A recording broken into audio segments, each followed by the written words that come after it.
Hello viewers, Whidbey Ben here with another Bronco video. This is our 2023 Ford Bronco Badlands Edition with the Sasquatch package. We ordered this 2.5 years ago and it took a long time to get it. In order to get it, we had to cancel the tow package that we wanted. So we're having to install basically a tow package on our own. On an earlier episode, we installed the Curt hitch receiver onto the frame below the Bronco at the back. This provides a nice mechanical connection and is basically the same equipment that Ford installs at the factory. But we still need to install the electrical connections for the trailer. I'm going to be installing a 7-pin connector on this Bronco because we're going to be towing trailers that require more than just the basic turn signals, brake lights, and running lights. I've chosen to install the Ford factory part. This is actually manufactured by Lumen. I'll put the part number in the description below. This factory kit does integrate with wiring that is already in the vehicle, so this will make for a seamless installation. Let's take a look at what's inside the box.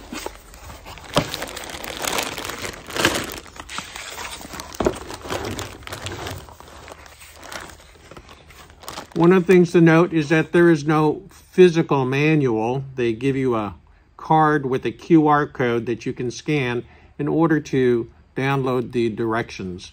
They can be downloaded in a PDF format, and I'll put a link to that in the description as well. Now let's look at the parts we have here. So we have a control module here,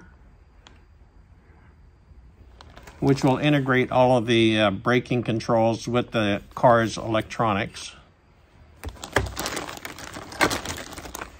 There is a socket here. This contains both 4-pin connections on one side, 7-pin connections on the other side. What's nice is that this kit also includes a mounting bracket that just happens to fit perfectly on the Curt hitch receiver that we installed, which is, I believe, identical to the one that the factory actually uses. So this will make mounting the connectors very easy.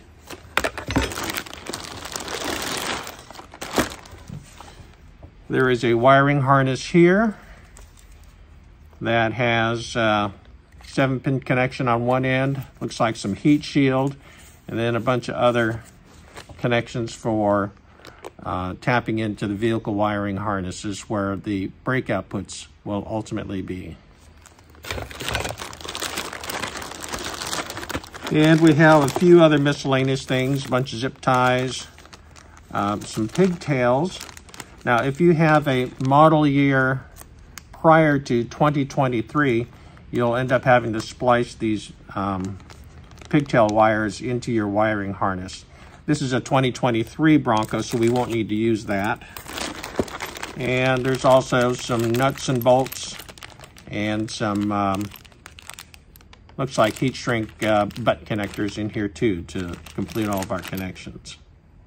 The first step in installation of this wiring harness is to gain access to where the electronic module mounts. The electronic module mounts inside of this panel here, so we're going to have to remove the floor and the side panel to gain access to that. The floor is secured by bolts that are under these covers here. So we'll just pry up the cover here.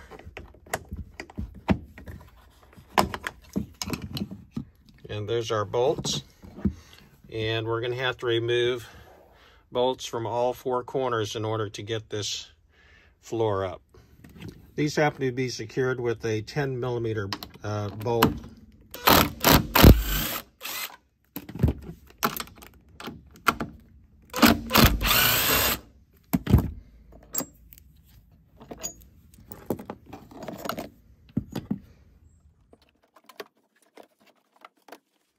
Next, we pry up this piece of trim here.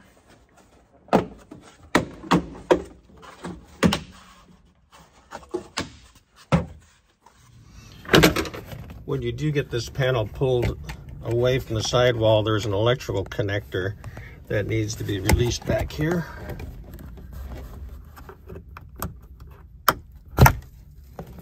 Okay, so there's a little bar here. You have to press down to release this little connector.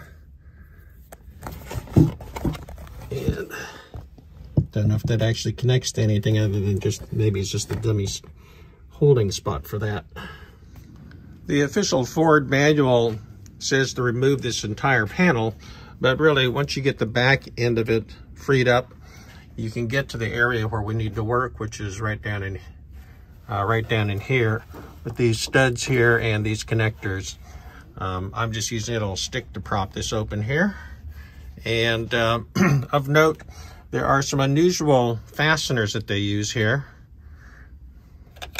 These are kind of like little snaps. These mate to the sidewalls right here and here. These are not conventional push pins. They're kind of like snaps. So you got to align them and then pound them back to get them to snap back into position. So now that we've got this exposed, let's take a look at the other attachment. So there is one of these snaps up here just in front of the roll bar pillar. Another one kind of adjacent to the bolt there that holds down the back shell. And another one about halfway to the next bolt that holds down the rear shell. In the back, we've got more conventional push pins here, and I was actually able to release these first by inserting something into this little opening here and then prying up in this corner, and that popped those popped these two snaps out of position. At the very bottom, there is just a locating tab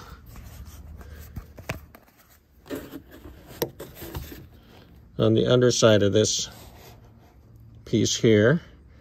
And you just have to lift that tab to get it out of this slot here. Then you can slide the bottom across the floor and get it out of the way. At the top here was a little trim piece that actually goes behind the roll bar, and to get this out you need to pry up the ends of it first to release it. See a little clip there, and similar clip on the other side of it too. So you got to release those, and then you can pull this thing away from the roll bar. All right, so we're going to have to pull these connectors up, which are basically just on a holding spot here. And we're going to transfer these to the electronic module, which will mount on these studs. Here's our electronic module, which we will just position over the studs, just like that.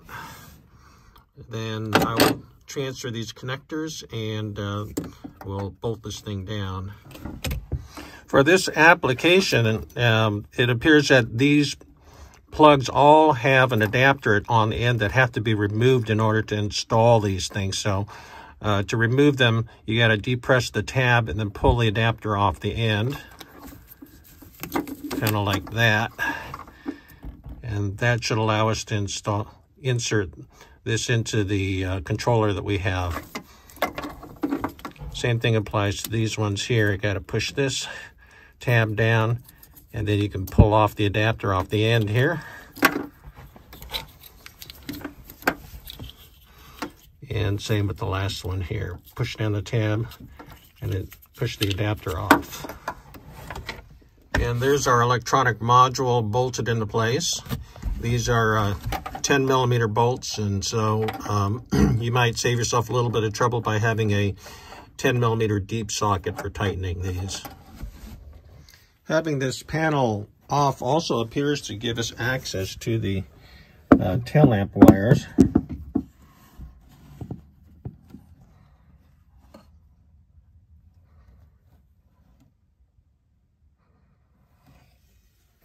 So once we've got that electronic module plugged in, we put the trim all back together.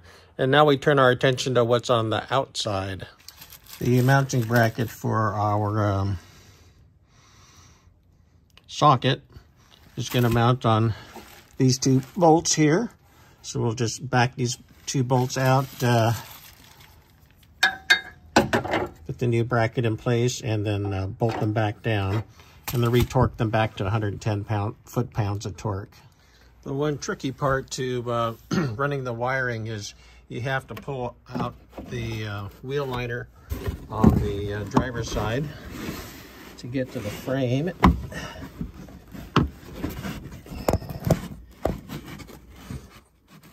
And we're going to have to undo this.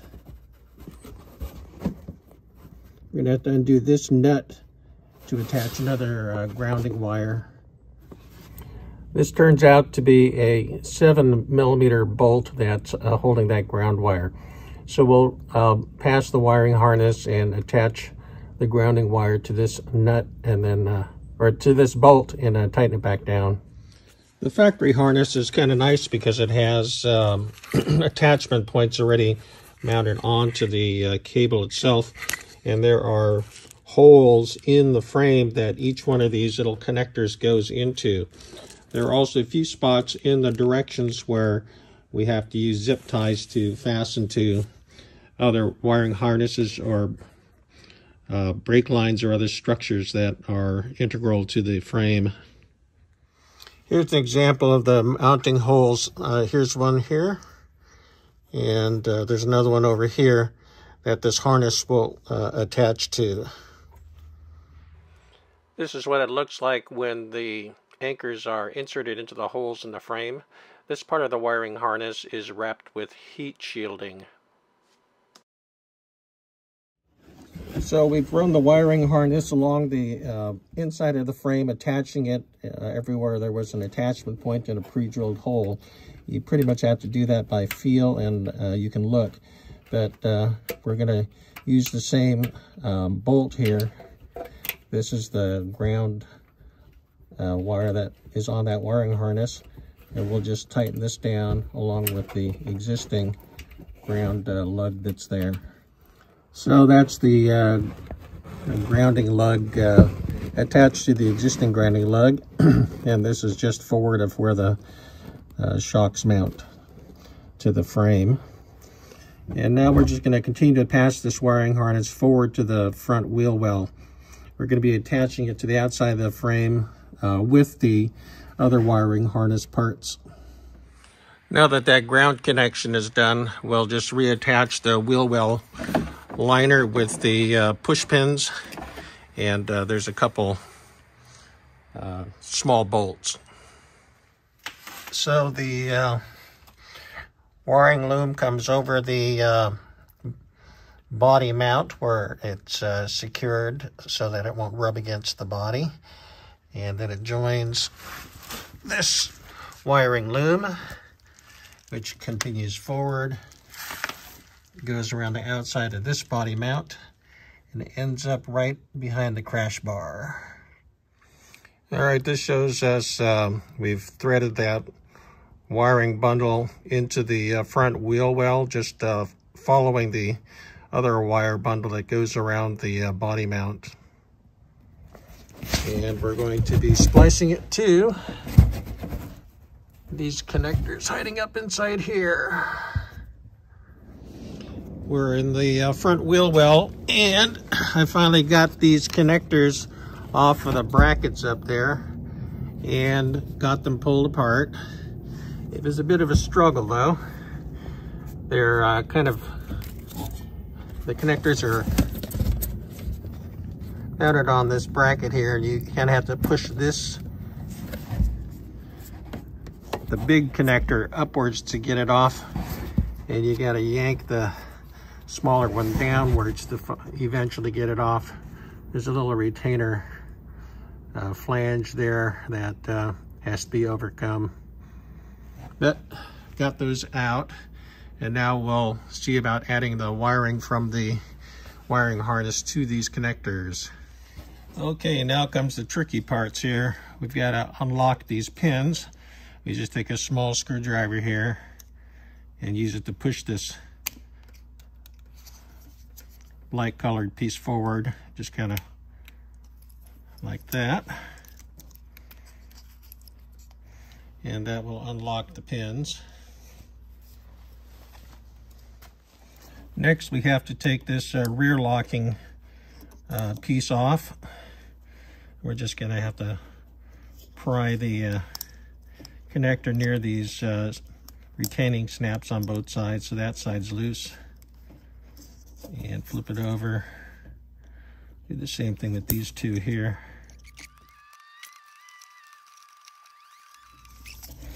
And they don't make this easy to do.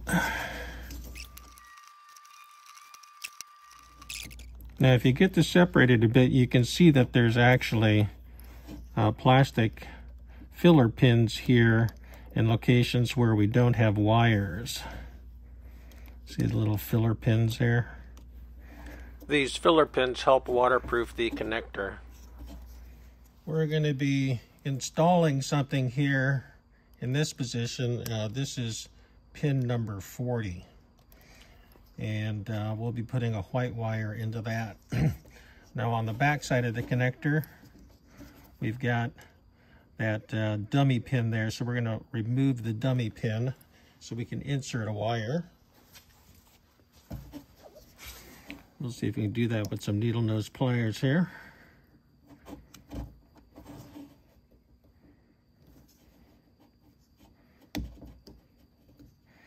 Alright, you just have to pull on it and that dummy pin came right out.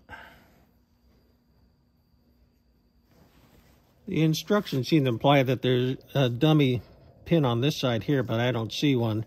So let's just see if we can put the wire in. Alright, let's see if we can get pin number 40 in.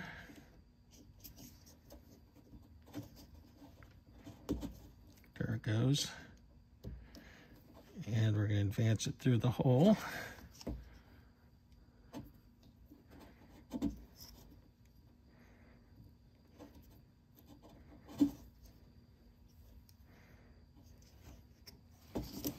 So we just have to advance it into the hole there. And now we can see the conductor here in position 40. I guess they count it like this. That's our new conductor right there. So we'll reassemble this. This should lock that pin in place.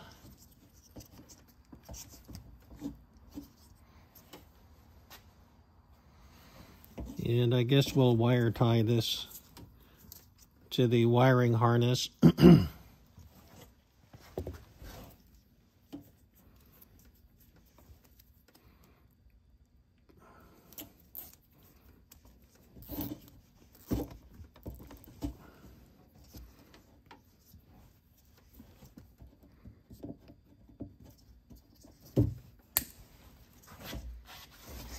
And we'll put the locking faceplate back on here.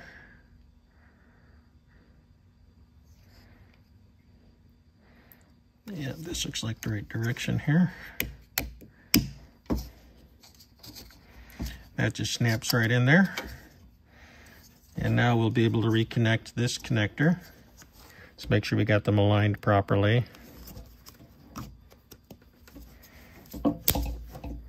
Snap it back together. And then we'll clip this back up there once we get the last wires done.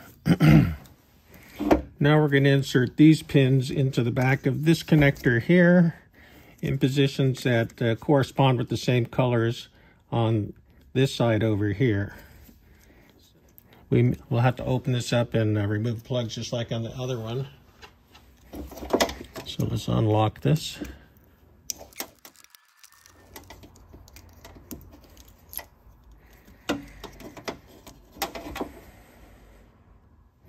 wonder if I need to, oh, I probably have to remove this back lock too.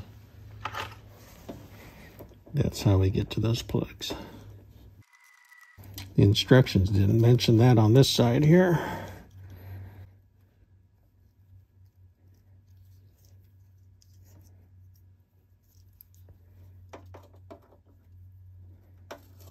And yep, we do have plugs in here just like on the other side. So we'll pull out all the plugs on the places where we need them. So we had that one and that one already pulled out. Looks like on the top conductors, 1, 2, and 3 above the 2 that are already there. So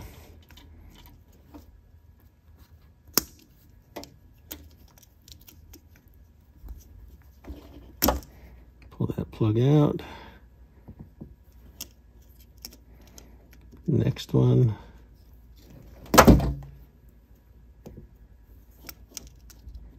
Next one.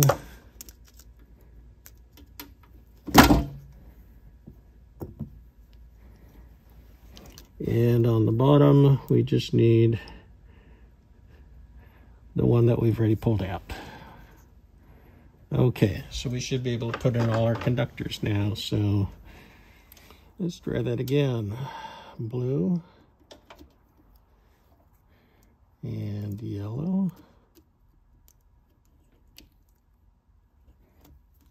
Oh, these have a key on them so they can only go in one direction.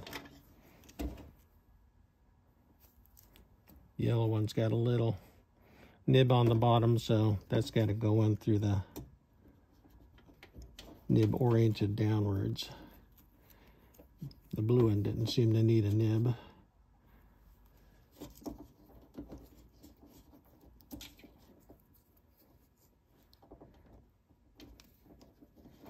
Well, let's see if we can snap that back together. Okay, blue's going in. Now the yellow.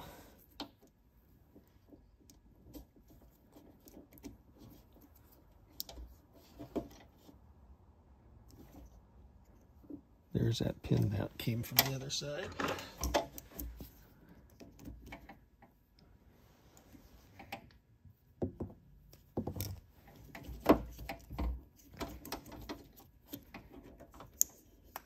There we go.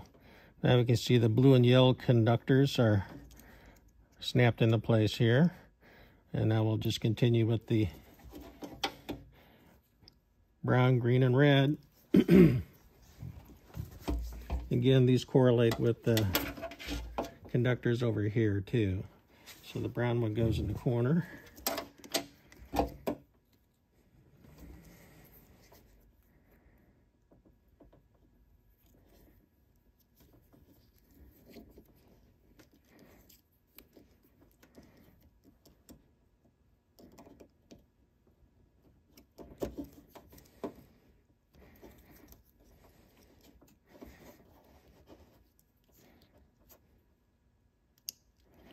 They actually click into place when they're in the right position. And then the green one. And then the red one.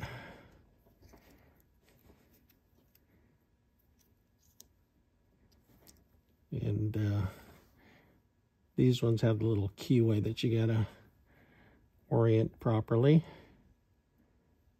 Green one. And the red one.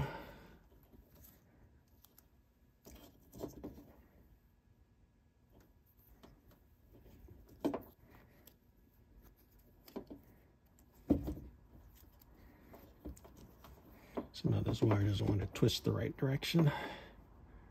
There we go.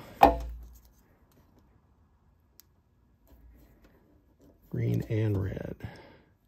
All right, we'll push these all the way through.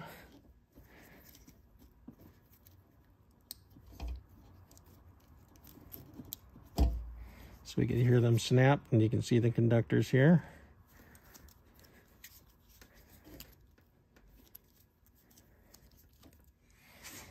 Well, can't forget to put the locking face back on here before we snap things back together.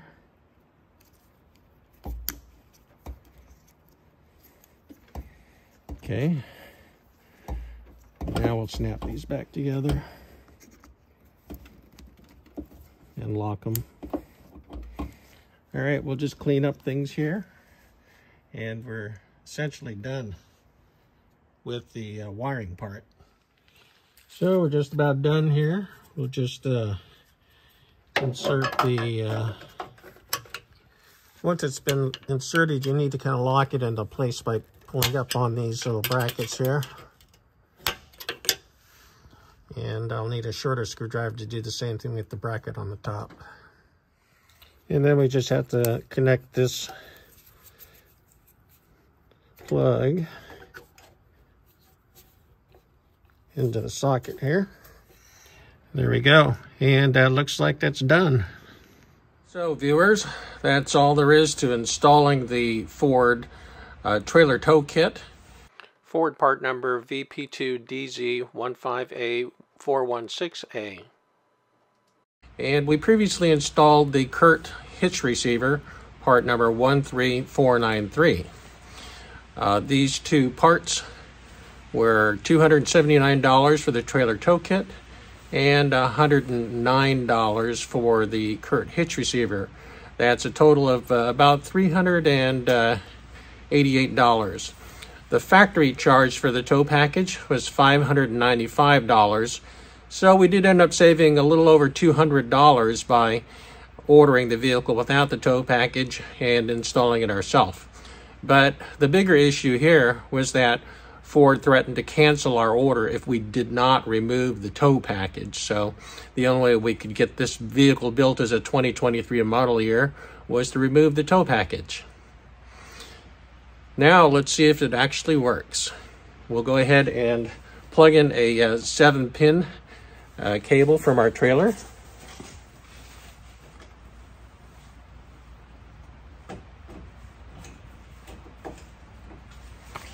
And let's go take a look at the trailer lights. Here's the lights coming on in parking lights. Now we'll check the brake lights. Now we'll test the left turn signal.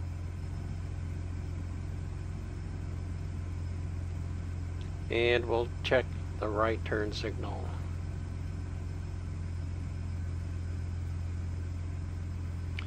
And the hazard lights also work.